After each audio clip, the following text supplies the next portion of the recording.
Welcome to Integrative Medicine with Dr. Leland Stillman, the podcast where we explore the best of East and West, old and new, conventional and unconventional, in search of answers to medicine's toughest cases and most difficult problems.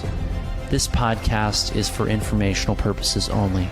Diagnostics and therapeutics discussed on this podcast may or may not be right for you.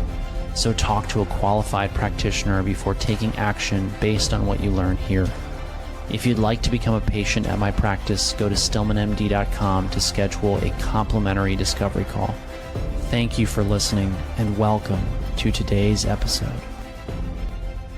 Hello everyone, Dr. Stillman here today. I'm very excited to be joined by my good friend Jim Laird. We've worked together for many years, seen a lot of people together working to help get them healthy and well in all kinds of different ways. Jim has some of the best stories of anyone I know in the health and wellness space, not only about himself, but just experiences he's had along the way. He has multiple decades of experience as a strength and conditioning coach. He's worked with everyone from D1 college athletes to professional athletes to moms with homeschool kids and grandmas. He's got an incredible depth and breadth of experience, which is one of my favorite things about him.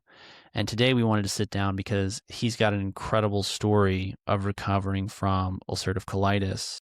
And without giving away too much of the story, Jim, thank you for joining me. I appreciate you being here, Doc. Thank you. It's good to see you again. Good to see you as well. So I'd like to start by asking everybody who they are and where they're from. Well, my name's Jim Laird, and I'm originally from Canada. Lived in the U.S. for a long time, trained people forever and ever. Then moved to Florida, worked with you for several years, and I moved to Nicaragua to open a gym on the beach, which didn't work out. And now I am in charge of the preparation for the national baseball team, working for Dusty Baker, Hall of Fame manager, getting the team ready for the tournament in Miami in March. And I'm also the head of preparation for the BOR, which is the oldest professional baseball team in Nicaragua. So, which was totally unexpected. That's awesome. Yeah, I'm actually one of a kind. I think I'm not a gringo. You know where gringo came from? So gringo is when the Americans were occupying Nicaragua, and they wore the green army uniform, and everybody was like, green go home. Huh. So when they call me a gringo, I'm like, I'm Canadian. I'm not a gringo. So that's basically when they say gringo, it's like green go home. So that's where it comes from. I didn't know that until now. So I'm like, they call me gringo. No, gringo, Canada. And I'm darker than you are. So it's really funny. I'm darker than half of them. So that's where I am now. It's actually one of, I can't remember, like less than maybe 12 Western people with an actual official work permit in Nicaragua. Wow. So one of the reasons I wanted to sit down and chat with you about your experience with ulcerative colitis is that in my upcoming book, The End of Autoimmunity, one of the things that I write about that is essential for health and wellness is exercise, but it can also go wrong, as in people take it to an extreme, and this can actually be one of the triggers for autoimmunity. You and I saw this very consistently when we worked together very much closely. Tell people how you got started in health and wellness and what led you to ultimately battling ulcerative colitis. Well, I've always been interested in human performance, and I played sports from a young age all the way through. My goal was to play professional football. I really should have stuck to wrestling, but just because of my body type. But I ended up playing college football. I ended up being a strength coach at Liberty University. And then I quickly figured out that 5'9", 240 pounds, it's probably, and trying to play in the NFL is very difficult.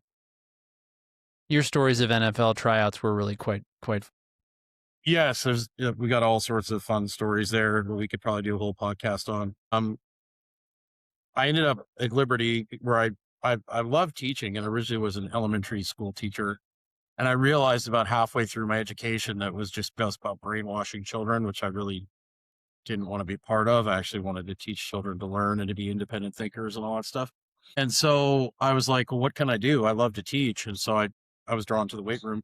And then I went to Arizona, the University of Arizona, worked there for a while. And then I basically decided to go into the private sector, and I worked for myself in Kentucky. And I got in after I always used as a kid, I was always very aggressive, acted out in school. I was the kind of the smart ass. And a lot of it was because what was going on at home. And, nobody asked like what's going on at home. Why is this kid acting out? It was always like, well, the pastor of my church was like, well, let's put him in boxing. Let's put him in wrestling. So that gave me an outlet for my rage. And so I got praise for, beating people up and slamming people on the ground. And in hockey, cross checking it into the boards, like, yay, good job. So that anger, taking that anger out from the things I dealt with in my childhood that I should have dealt with and put behind me, I was given an outlet of sports and violent sports. And when that ended with football being over, I switched to the weight room and I started powerlifting. And so I basically trained like a maniac, and I was smart, but I was very intense, loud, heavy metal music. And I started taking performance enhancing drugs when I was about 25 years old, which allowed me to push even harder. Plus I was working from like 6 in the morning, 5, 6 in the morning till, 8, 9 at night training people. And I did that for a long time. I did that from the time I was in my early 20s all the way, I think in my mid 30s or early 30s is when I got full blown colitis. So I pushed my body. I drove my body like a stolen car for a long time. And I used, anger and aggression. I worked extremely hard to try and get the validation that I didn't get as a child, so that I was searching for that. And eventually my body was just like enough, and that's when, I got full blown colitis. I seem to recall that you set a world record days before. Well, not a world record, but I set like a personal best, which was I benched like a ridiculous amount of weight, like 2 days before I had a full blown episode. So, you could be at the top of physical performance and then be on the edge of, disaster. It happens a lot to people. And I tell people all the time, if you want to live a long time, you flirt with performance, you don't marry it. So, I Mm. mean, there's all sorts of instances where people are, setting records or performing at a high level, and then the bottom just falls out, right? There's performance and health, they intersect. They're not parallel. If you're a super physiological performer, health is not guaranteed. It's probably going to be compromised. I just recently got done. We have a semi-pro season here, which basically we practice Tuesday, Wednesday, Thursday, Friday, and then we play on the weekends. We get Mondays off. Well, we have a full professional season where we bring people in from outside the country, and we literally play every other day. And the travel schedule is insane. Like, we play a home game, and then we travel somewhere else, like 3-hour bus ride. Some nights you don't get home till 1 or 2 o'clock in the morning. I did that for like a month. It just about killed me. So, a lot of these baseball teams, these football teams that are flying and traveling, and I mean, it's not good for you at all. The schedule is brutal. We see that in the practice a lot. Traveling salespeople, people who travel professionally for work, pilots, flight attendants. And the way we look at this is through the lens of what I call repair deficit, where there's a difference between the amount of repair your body is able to do, whether we're talking about nutrition, sleep, rest, recharge, etc. There's a difference between the amount of damage and wear and tear that's happening and what your body's actually able to repair. And this starts out as your body is always trying to compensate because it doesn't want to have you running to the bathroom or have you having to take a nap when you need to be performing or any of the other things we need to do in order to operate at a high level. So it constantly tries to basically, sometimes it's robbing Peter to pay Paul in order to sort of cover what you need in order to perform. And as that repair deficit grows, often people don't see any decrement in their performance, so they think everything is okay. Then it reaches a critical mass, and that's when we'll see some kind of organ dysfunction. It'll be the gut in one person, it'll be the brain in the other, it'll be the adrenal glands or the endocrine system in another person, and that's when we get sort of a system collapse. And that isn't the beginning of the problem, it's the beginning of the manifestation of the problem. And so we see that all the time. Yeah, your body's amazing at basically playing, move the ball around. My friend Joel Jameson, who's an incredible coach, talks about if you go over and above on your training, you're basically just robbing from your ability to recover. The old Jim Laird in that travel schedule would have popped a Fedra pills and turned the music on and still trained like a maniac. The smarter, older Jim Laird did Tai Chi, did some pinafore drills, did some non-sleep deep rest. So I did some things that didn't dig a hole deeper. And so, like, it's like if you're traveling, if you're doing a bunch of traveling or if you got a crazy schedule, you back your training off, you do more restorative things. It's not a time to be doing hit classes or spinning classes or anything like that, right? So now I just know that I need to give my body what it needs, not necessarily what I want it to do. Right. We try to quantify this with lab testing. One of the things that will come up is we'll frequently see somebody who have an intense physical training schedule, or there's some kind of other intense physical demand on them. Maybe they do manual labor. Whatever the reason is, we actually screen for this. We'll say, how many hours a week do you exercise and what does that mean? And I learned this from working with you. You have to be very specific. It can't be, I go to the gym for an hour.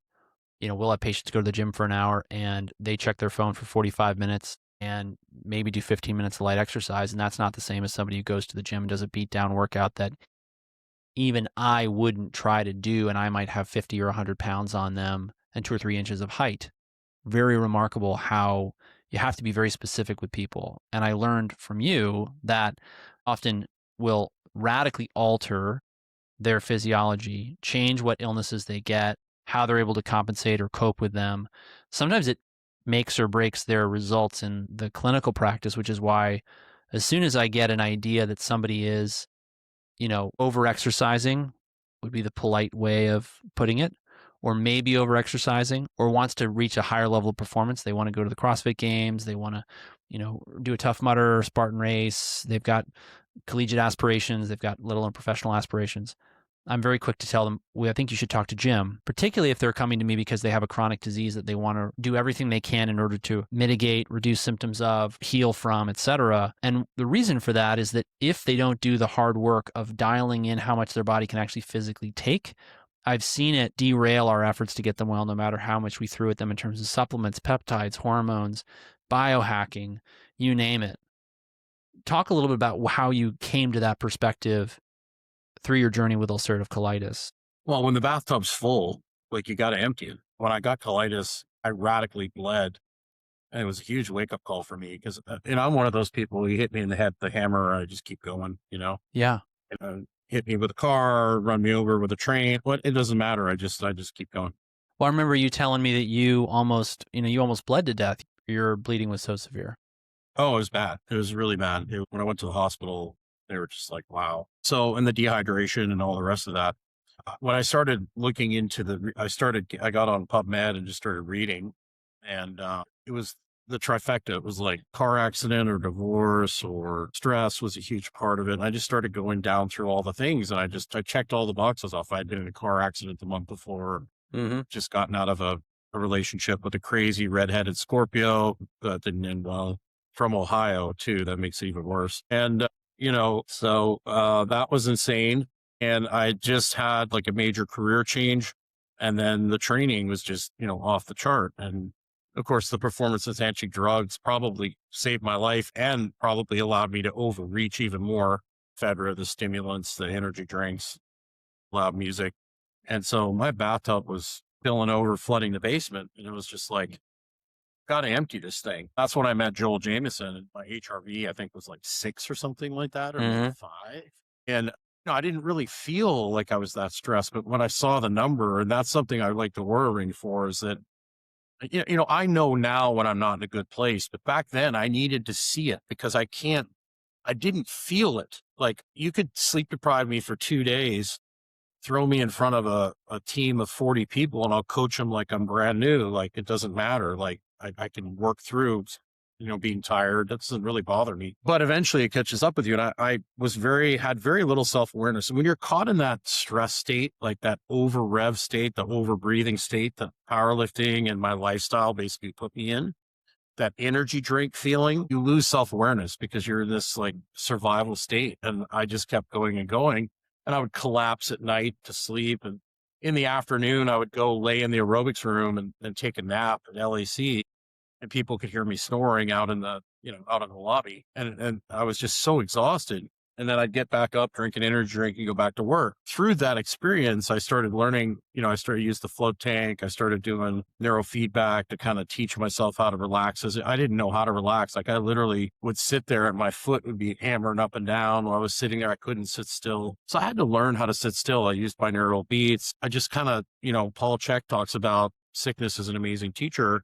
And it just taught me that I couldn't drive my body like a stolen car anymore. So it took me about 6 months to a year changing my diet. I used a little bit of low dose nicotine, not low dose, not at first. At first, I saw nicotine was was effective in calming colitis flare up. I just put batches all over me. And so I used that and it got me aloe juice, things like that. It got me in a better place. And I started using the float tank and I got my colitis under control. It was interesting. Later on, I had another health challenge where I learned about circadian rhythm and all that stuff. That's the fascinating part about this. I was still missing a major component of the story, Yes. which was light, but I was still able to heal from my colitis. So, people can have these big holes in their mirror and not get everything perfect and your body can still heal because it's so resilient. So that's the fascinating thing about what we do. For a lot of people, I think today in our modern world is because they just don't know how to relax because we're always being bombarded with the phone and driving in traffic. We're under this constant chronic low level stress. Some people just need a little dietary change. Some people need this or that. For me, social connection is a big part of it. It's so great because there's not one set thing that works. A lot of it is you have to learn and explore and try different things. I just basically learned that I needed to learn how to relax and chill. And later on, once I forgave some people, did some EMDR therapy, did some neurofeedback, that literally lifted the weight off me. And I didn't have to be this like ultra, warrior, go to the gym every day and destroy myself.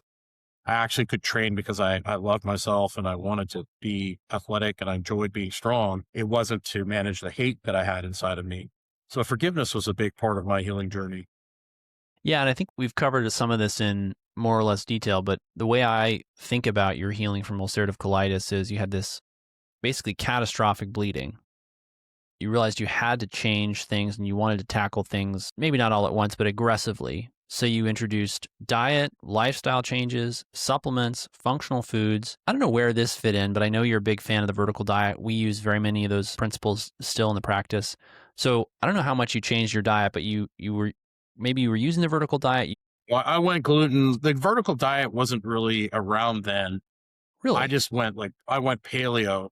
I can't remember when Stan Efferding formed it, but basically I just switched to a paleo diet. Rob Wolf, Rob Wolf was a big part of my healing process because Mm-hmm.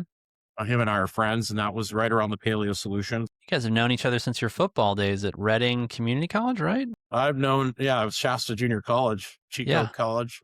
I've known him since I was like 19 years old. So Rob was a big part of my because he had ulcerative colitis as well. Same sort of story, just I didn't doing know dumb that. things. And yeah, read his book. He ulcerative colitis. He's a vegan. He got colitis, and so going gluten free was a big part of that for me. But as a caveat, once I got my light environment right, I didn't really have a sensitivity to gluten anymore. Thank God, because it's just about impossible. Just about impossible to be gluten free here. I mean, it's just you go to a Chinese restaurant and they put a piece of toast on top of your rice and steak. It's just like crazy. Yeah.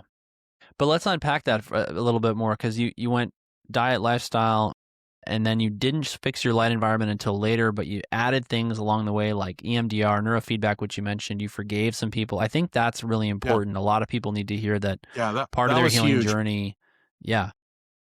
Once I let go, I remember when I finally realized that I needed to make some phone calls, and I made a phone call and I said, "Hey, I know you did the best you could. I just wanted to know that you really, really did me a disservice, but I forgive you." And the person like on the other line was just like, the weather's been great here. How's the weather with you? Just total denial. And I was just like, I'm giving it to you. I understand you can't handle this. And it was like a huge weight just fell off me at that point. And I just felt like free.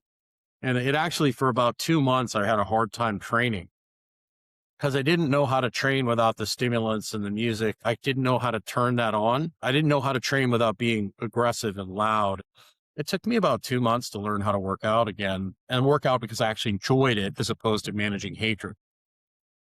Because I was my training before that was my sports was all managed by hate and anger, kind of like the dark side of the force. Yeah. I It's funny mean, because I think of some of the people who we've run into over the years who really needed to hear that part of their equation for their healing was to slow down, rest, have it create a different relationship with themselves, go back, forgive people, make amends. In your case, it was forgiveness, but I think it's just as important for people to go back and, people they've wronged, seek forgiveness, seek to mhm, have more positive relationships. yes. I think one of the toughest things I've seen is getting people who need to hear that message to understand that it's for them and not somebody else. Yeah, resentment, there's a reason why it says in the Bible, do not resent. Resentment's like a burning coal. It only really hurts you. It just kind of burns and you've got to forgive and you got to put things behind you. I think the emotional side of things is something that's very overlooked. There's a lot of people walking around with trauma today that are using the phone or, you know, porn or the internet or whatever to manage them, to medicate themselves, right? Instead of dealing with what actually is going on under the hood.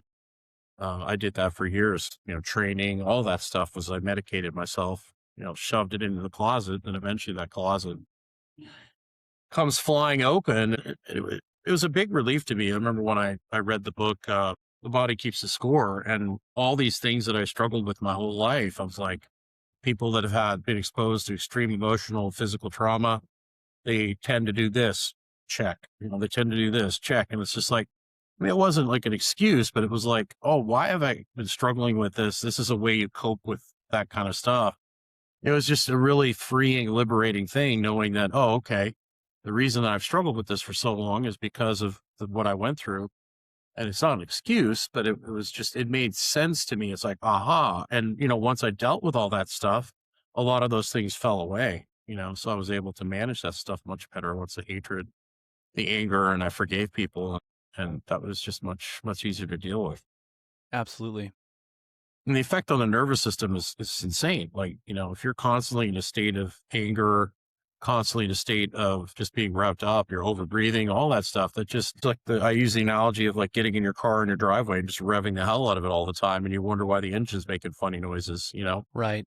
even though you didn't drive anywhere. And that's what most people today are doing. They're revving the hell out of their engine. I found working virtually, once I started coaching in person again, my HRV went way up. Sitting in front of a computer all day, as I'm sure you know, Yes.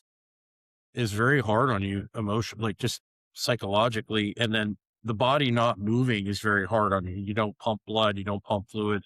I think part of the problem is removing the manual labor, removing just everyday movement out of people's lives just really affects their physiology in a very negative way. Because Yeah. that's part of the healing process, is moving fluid throughout your body, changing pressure. So if you're in a wired state all the time and you don't move much, body's ability to heal is dramatically reduced. Yeah, I'm with you. And I think it's such an interesting puzzle to try and solve on a case by case basis because my experience has been that we really have to get to know people to serve them best. And we incorporated a ton of stuff that you taught me into what we do. A lot of that is what's your timing, your intensity, your duration of exercise. Frequently we're telling people do less, take 3 10-minute walks. You taught me that. We teach that to this day. That's one of the most important things for us to start people doing. And they often get the idea that they need to go do a bunch of high intensity exercise or they need to be spending hours in the gym a week. When often they'll get better results with lower intensity, sometimes even shorter durations, but more restorative exercise. Talk me through what your process is when somebody comes to see you virtually in person, depending upon how you're coaching them. How do you look at and determine what's the first thing I'm going to do with this person? Well, I ask one, what's your goal? Who are you? Why are you here? How can I help you? Because, if I've got someone who's getting paid millions of dollars to like do an activity, I'm not going to tell them stop that. So it's one of those things where it's like, I need to know who the person is. I can usually tell within 5 minutes if I'm dealing with somebody who's like a hard charger, just the way they talk, their tone, usually they'll be talking like this, like, I have to get them to I'll say to them, slow down. especially women that they'll just 10 minutes later, they still haven't taken a breath. And so getting them to slow down. So I can read generally once I talk with people and I ask a few questions, then I can start asking questions like, here's your neck and traps tight all the time, Hmm. things like that. Like, how's your sleep? What kind of symptoms do you have?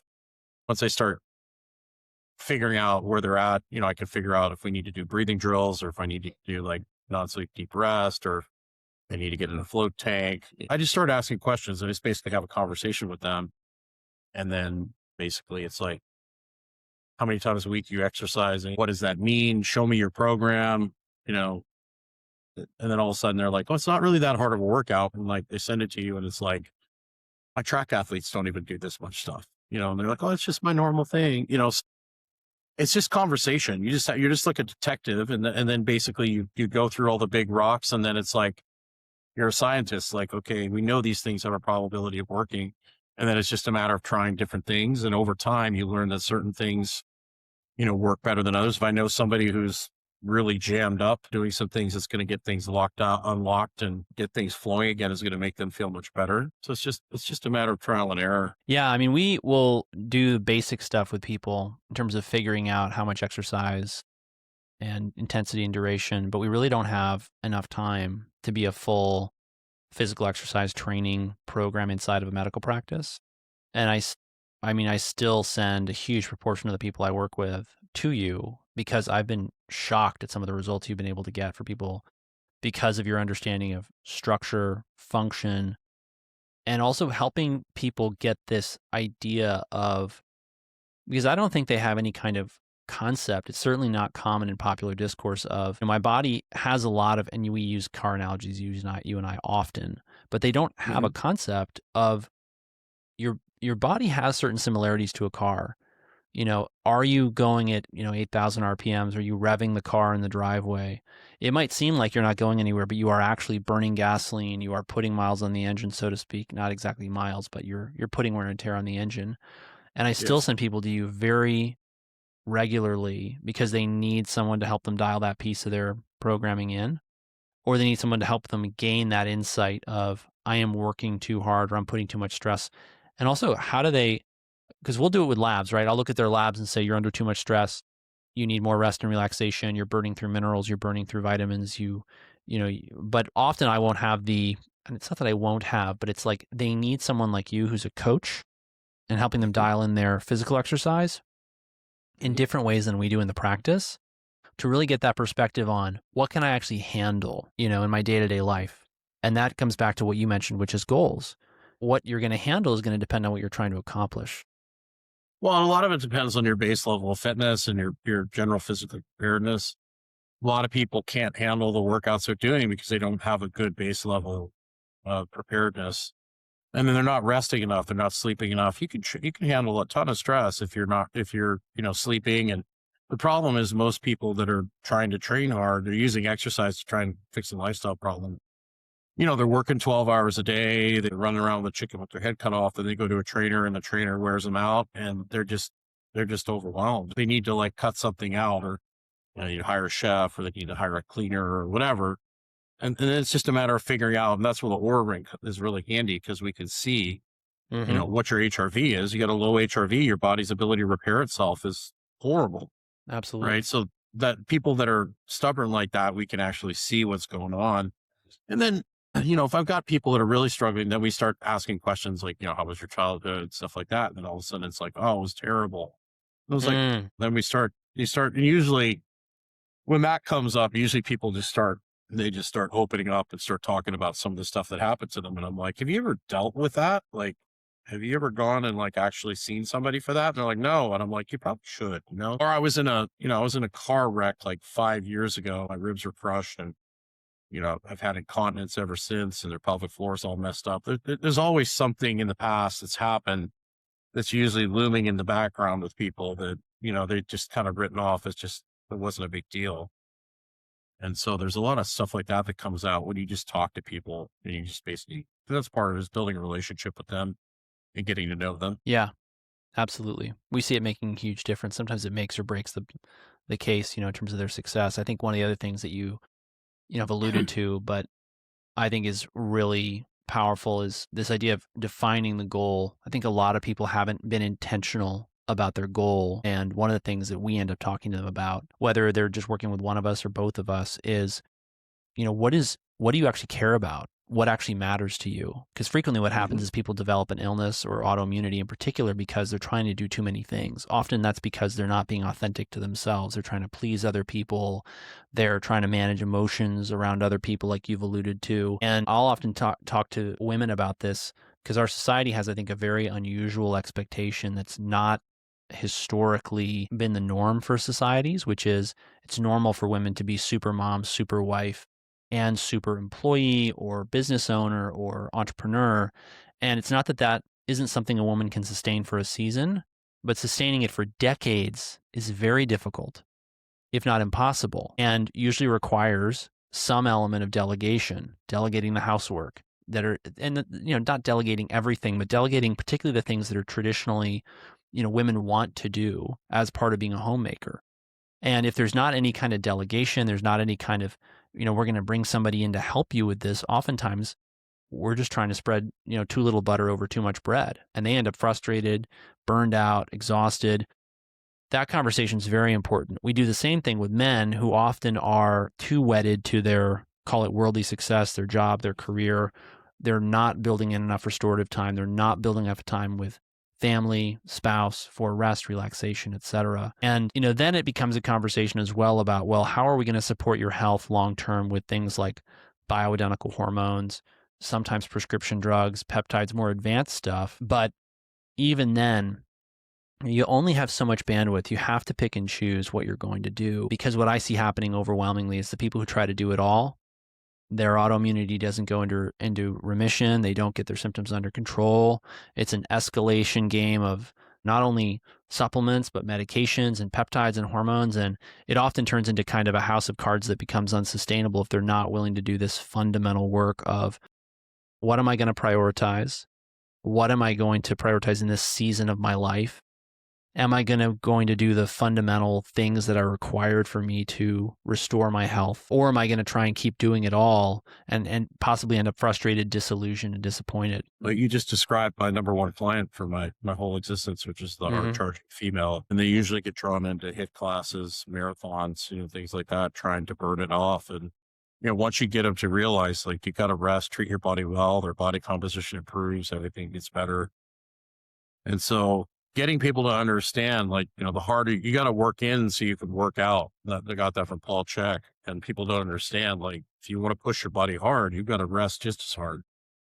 You can't always push and push and push and push. And some people can handle a lot of abuse and other people can't. So, and then in the social media part hasn't helped either. You've got all these people that basically do nothing but work out and post on Instagram. And then you've got all these people that have regular 9 to 5 jobs that are trying to do the same thing. And with hormones, Yeah. peptides, all this stuff, Not to mention Photoshop. Don't forget Photoshop. Photoshop, yes. Peptides, hormones, all these things. What happens is you just take them to prop up a horrible lifestyle and you end up digging the hole deeper like I did. When you're struggling with some sort of health issue, you got to ask yourself, like, what is the body trying to teach me? My body's trying to teach me a lesson. The reason that, you don't have any energy, your body's like, slow down, dude. Like, you need to take better care of yourself. I'm dialing back my hormone production. Your digestion isn't doing as well because I don't have the resources. I'm not worried about digestion right now. I'm worried about just surviving. So I'm putting all my resources into survival. Hmm. We haven't changed that much in our biology, but our environment has changed radically. Radically. So we're under this, chronic low level stress all the time. You need to take the time to chill. You need to take the time. That's why walking is so great because it does both. It helps you relax and it builds fitness at the same time. There's so many magic solutions out there that work for some people. There's always going to be, no matter what it is, there's going to be some people that are going to thrive on it, and there's going to be people that are going to fail on it. It's just how many people in the middle, is it going to help push this way? And so people with marketing today, people will market things that don't work for the vast majority of people. But of course, you get one or two success stories, and of course, everybody wants to try it, right? So that's basically how people make their money today with supplements or whatever it is, right? Yeah, we see it a lot. Yes. There's people that are spending thousands of dollars and overlooking very simple things. See it all the time. Yeah. It's one of the things we really focus on in the practice is how do we create a lean daily routine and call it a stack of supplements for people? It's not going to be overwhelming. It's going to be sustainable, but it's still going to get them really great progress. It's often things people overlook. It's not shiny objects. Common question I get is, should I add this, that, and the other thing? Peptides, hormones, drugs. I'll often just say, hey, listen, maybe we do that later. But let's start with this over here that I think is more fundamental and foundational and that I think will get you better results longer term, more sustainably. Yeah, don't build your house on tools. Mm-hmm. You don't want to build your house on tools. But I think with most people that deal with like autoimmune type issues or they're struggling with major chronic health issues, a lot of them are just afraid to do the deep work because it's painful. It sucks. Learning how to slow down was probably one of the most difficult things I've ever done in my life. It was so uncomfortable to me to sit quietly in silence. I mean, I've done some really hard things in my life. That was one of the hardest things I ever had to do. I remember the first time I tried to sit down and sit still for 10 minutes. It was horrible. Like I felt like I was going to die. I mean, eh, being alone with yourself in calm and quiet with no phone and stuff, it's uncomfortable. And a lot of people just don't want to do it, you know? Yeah. So having to deal with yourself and any kind of, guilt or, trauma that you've carried around.